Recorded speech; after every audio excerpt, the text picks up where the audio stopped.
and welcome to Random Toy Review. Well, it's been a while. Had a lot of personal problems, but I don't want to get into this video. So, without further ado, we are going to move on to our figure. Music label Soundwave. I'm not doing any sort of character profiles or any sort of backstory, anything like that anymore. At least for my Transformers review. I may do it with any Marvel ones that I may review. But for Transformers, I'm focusing mainly on the toy.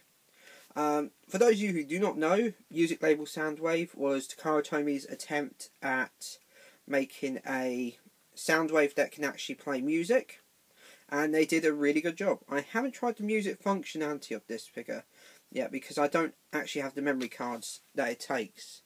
Show you the slot there. It's not a standard size SD card. I can't remember what size it is, but I don't have the card. And to be honest, I'm not that bothered. I have like a iPad which I'm recording this on. I have a phone somewhere. I have God knows how many MP3 players. Anyway, yeah. Also, I have a cold that I'm coming off, so please do bear with me. Onto the figure. Looking at detail, it actually is quite sparse. Obviously intentionally, because outside of the panel lines, there's not a huge amount that says that this is anything other than blocky MP3. As for the detail you get a Decepticon symbol. You get these buttons, which obviously you can press. Got the play, up, down, rewind, fast forward buttons, things like that. On the back, you've got the battery compartment. You can see the hands, obviously. You can obviously guess what that is. That's the headphone port. And this is the eject button, which you saw earlier. Also on the inside, I seriously doubt it's going to make it out. Nope. There's a lot of detail in behind the cover here. And it is actually really nice. Unfortunately, you can't see it that well, but it's nice they included it. As the MP3, it's, well, again, colds make me tongue-tied. As for its alt mode, I guess, it's really nice. I mean, it's light. It's actually quite light, surprisingly. It all comes together really well. I honestly have no complaints. Actually, sorry, no, correction. I do have one complaint. And this surprised me that no one's bothered doing this. I mean, they've included, here's one of his weapons. This is his shoulder weapon. So you've got nice mounted in missiles there. But the one thing is, this plugs into its headphone port. Why couldn't they include another one that had like a speaker on there or something, or a third party company? You think how cool that would be? Just plug in this gun and you got a speaker. I mean, yeah, it looks a little ridiculous, but just me thinking out loud stuff I would like, I guess. So I would like a speaker on my MP3. Well, whatever. Anyway, had enough time on this guy in his alt mode. Let's take in the remote mode. Transformation is extremely simple and familiar to anyone who has ever owned a G1 version of this toy. However, just a little bit finicky with the hands, as the hands do not fold away. I will show you in a minute.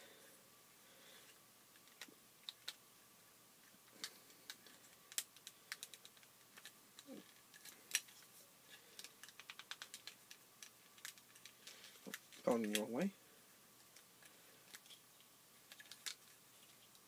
Feet do flip out, just like the original.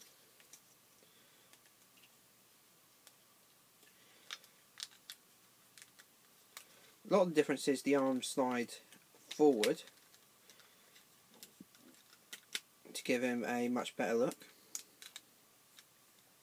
Then pull back this top panel and out pops the head. Mine doesn't stay up very well, so that is a little bit of a problem. It's on a spring load. It's on a spring, basically.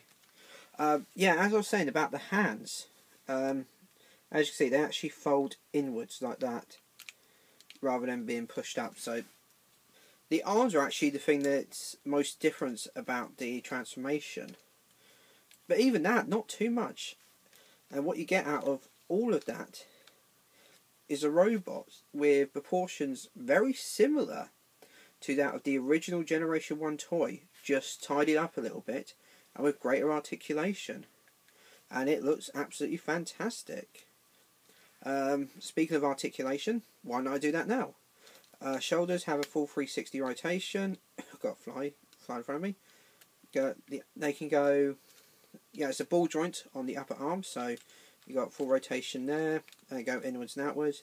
You got a ball joint just down here at the elbow, so you can rotate it. There's also another joint just there at the elbow, allowing you to move it up and down. The wrists are ball jointed, which is fantastic. Oh, I should say I don't have any of the other hands that come with this, as you can pop them off and have different sort of hands. But that's alright. I'm sure you won't mind. Anyway, head can rotate, that's on a ball joint. Legs can go forward and backwards and in and out. They can rotate at the knee. Got a really nice 90-degree knee bend. And his feet can pivot up and down. This one can pivot down quite far, actually, to at least a 90-degree bend or more. So yeah, it is really, really nicely articulated. If you're looking for basically like a classic Soundwave, this is him. There is, as far as I'm aware, I think there's 3 colours available. There's this one black. There's blue, which is representing the original Soundwave. And there's white. As I probably should have pointed out at the beginning of the review, this was representing, this is the black one, representing Sound Blaster. Anyway, actually, while I've got him, give you a zoom in on the head. Can I get it? There we go. That is a really nice face.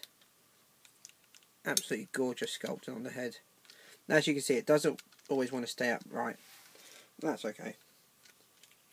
But like I said, this is just an awesome figure. I'm going to quickly bring out his weapons. You've seen his shoulder mounted missile launcher. And this is his, it actually says on the side, Wave Blaster. Right there. And it is a really nice figure. This is, as you might remember on the G1 toy, this could come out because it was an attached missile. This one it doesn't, but it does look really nice still. And like I said, you can take the wrists off and change it. So you got, like I have here, it is a little tight. I have a gun holding hand. It's a little tight. He holds it really well. And like I said, this just plugs in up here. And there is your music label Soundwave, ready to attack any Autobots that come near him with a slight bend in his head. Yeah, this is a fantastic figure. I picked this up at Auto Assembly. They had various vendors actually has a load of these. It's like, I don't know, like a warehouse find or something. But they were going really dirt cheap. You could probably pick them up for around, I'm not actually sure what the price goes of them. Probably around something like 30 to 50 quid, average price. It may sound like a lot for some people, but if you're a serious collector, and if you're basically a collector of classics, universe, generations, any of those ones that represent G1 characters, you need this figure. This is an absolutely awesome version of the Generation 1 Soundwave character. Your collection will not be complete without it.